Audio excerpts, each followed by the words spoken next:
Assalamualaikum warahmatullahi wabarakatuh. Salam kemanfaatan dan kemandirian. Sahabat NU Borobudur dan seluruh warga NU di Indonesia, bahkan di seluruh dunia. Pada kesempatan kali ini saya ingin sampaikan hal-hal yang berkaitan dengan bagaimana kita menjadikan Rasulullah sebagai panutan dalam segala aspek kehidupan. Dan fokus kesempatan ini kita ingin mengambil inspirasi dari sifat-sifat Rasulullah SAW di dunia marketing. Kalau kita ngomong soal akidah, biasanya orang membicarakan atau membahas sifat-sifat Rasul itu mulai dari sidik, amanah, tabligh, dan fatonah. Nah, dalam hal marketing saya akan melihatnya justru sebaliknya.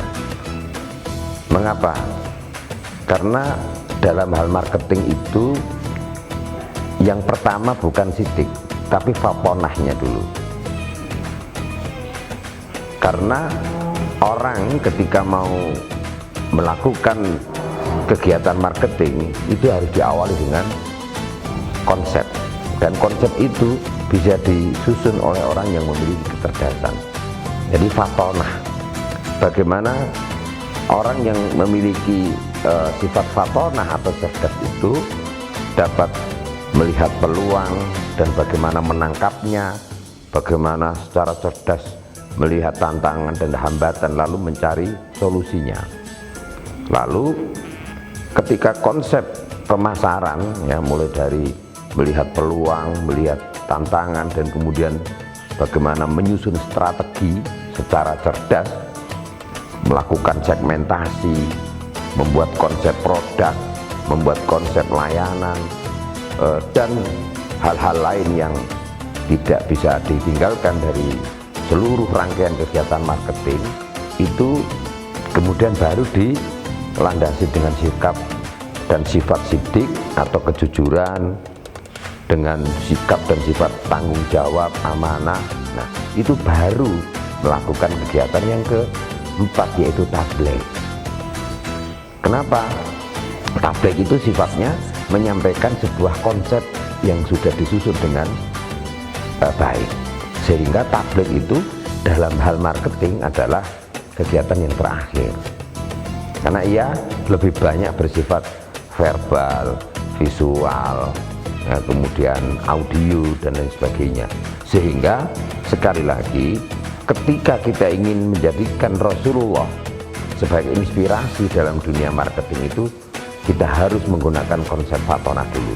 Kecerdasan bagaimana menyusun rencana-rencana, ya, program-program marketing itu, mulai dari konsep produk, membangun, melihat peluang, menangkapnya, melihat hambatan dan tantangan lalu mencari solusinya, kemudian membuat konsep segmentasi pasarnya, lalu bagaimana strategi memasuki pasar, bagaimana melihat pesaing atau kompetitor, dan tentu dengan sikap yang sidik, dengan kejujuran, kita ini konsepnya tidak sekedar menjual tetapi memasarkan. Dan konsep memasarkan itu tidak sekedar dagangan kita laku, tidak, tetapi membangun kesetiaan, membangun loyalitas pelanggan terhadap produk kita. Nah, loyalitas dan kesetiaan terhadap produk itu karena ada trust atau karena ada kepercayaan. Dan kepercayaan itu terbangun, loyalitas terbangun itu ketika kita sudah membangun mindset pelanggan dulu. Nah, jadi kita kalau mau ngomong soal umpamanya ini, ngomong soal lembaga keuangan syariah, kita kalau langsung to the point menjual produk dan layanan, kita pasti kalah dengan lembaga keuangan konvensional. Mereka memiliki produk yang jelas lebih bersaing. Dari aspek bunga mereka lebih ringan kalau dibanding dengan nisbah yang ditawarkan oleh bank-bank syariah. Ya. Dari sisi layanan, mereka sudah punya ATM di mana-mana, e-banking, m-banking, phone banking, internet banking dan sebagainya.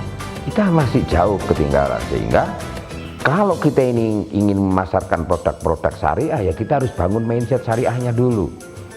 Orang mau menjual makanan yang higienis, ya kita tentu harus membangun mindset dulu.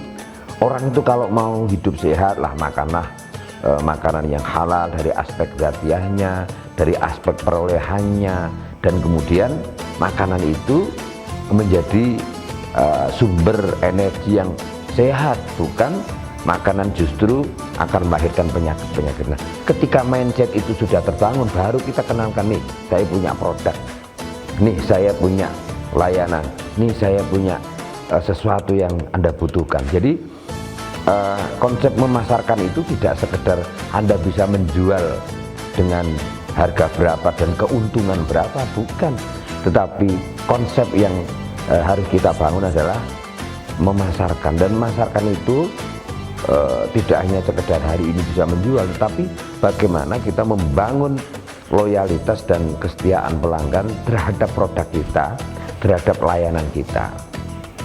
Nah, maka sekali lagi saya ingin mengajak kita semua untuk menjadikan sifat-sifat Rasul itu sebagai inspirasi. Jadi pertama fatonah dulu, kecerdasan menyusun konsep. Nah, tetapi konsep itu bisa dijalankan, konsep itu bisa diimplementasikan di dalam dunia marketing, itu harus dilandasi dengan kejujuran, jadi sifat sidik. Juga tanggung jawab.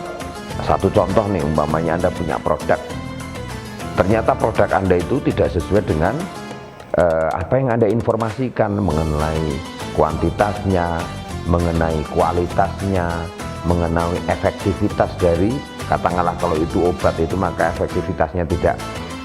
Ketika itu ternyata tidak sesuai dan kemudian komplain, ya pelanggan komplain, kita punya tanggung jawab mungkin untuk menggantinya dengan produk yang lain. Atau kalau itu produk itu bersifat jangka panjang, maka kita melakukan riset dengan sungguh-sungguh agar produk itu sesuai dengan ekspektasi masyarakat, sehingga masyarakat puas. Nah, kalau itu yang dilakukan, maka sekali lagi kita nanti tablignya, menyampaikannya dalam bentuk promosi, dalam bentuk testimoni, dalam menyebarkan brosur, pamflet, bikin iklan-iklan di media, baik media massa, media sosial, atau media-media yang lain, melalui banner, melalui spot-spot iklan di manapun. Itu apa yang kita sampaikan itu adalah sesuatu yang matang, ya, karena sudah disusun dengan fatona tadi, kecerdasan. Dua, jujur, kita tidak memanipulasi informasi, dan ketika terjadi sesuatu kita bertanggung jawab untuk kemudian memberikan satu layanan yang betul-betul dibutuhkan oleh masyarakat pelanggan kita. Itu kalau kita mau menjadikan Rasulullah sebagai uswatun hasanah, menjadi suri teladan atau menjadi sumber inspirasi dari semua aspek kehidupan itu, ya. Aspek kehidupan yang ingin kita fokuskan hari ini adalah bagaimana kita menjadikan konsep sifat Rasul itu di dunia marketing. Percayalah bahwa konsep Islam adalah konsep yang terbaik.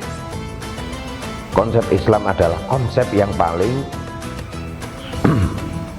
mengarahkan kepada kenyamanan dan ketentraman. Dan bahkan kalau dalam volume yang besar, atau bahkan dalam coverage yang lebih besar lagi, kaitannya dengan negara, kaitannya dengan bangsa, itu konsep Islam inilah yang oleh Allah Subhanahu wa taala disebut sebagai wa ma arsalnaka illa rahmatan lil alamin. Pasti, karena Islam itu misi yang utama dan pertama adalah menebarkan kasih sayang buat semua orang. Sehingga kita tidak salah memaknai di mana di dalam ayat wa ma arsalnaka itu sebuah kalimat negatif, ya, kalimat negatif itu pakai ma nafiyah, wa ma arsalnaka, dan aku tidak utus kamu Muhammad illa, lalu ada pengecualian, ya. Jadi nafiyun nafi isbatun, bahwa Islam itu misi utamanya adalah rahmatan lil alamin, karena di situ ada kalimat negatif yang kemudian dinegatifkan, ya. Kalau di dalam konsep usul fikih itu nafiyun nafi isbatun. Itulah sobat NU Borobudur, sobat NU di seluruh Indonesia dan di dunia, semoga apa yang saya sampaikan ini ada guna dan manfaatnya. Kita bisa membangun kemandirian, bisa membangun kemanfaatkan, menebarkan kasih sayang, menebarkan kebaikan, menaburkan kasih sayang, dan berbagi karunia apapun yang Allah berikan kepada kita untuk semua orang. Sekian, kurang lebihnya mohon maaf. Ihdinas siratal mustaqim. Salamun qaulan mir rabbir rahim. Wallahul muwaffiq ila aqwamit thoriq. Wassalamualaikum warahmatullahi wabarakatuh.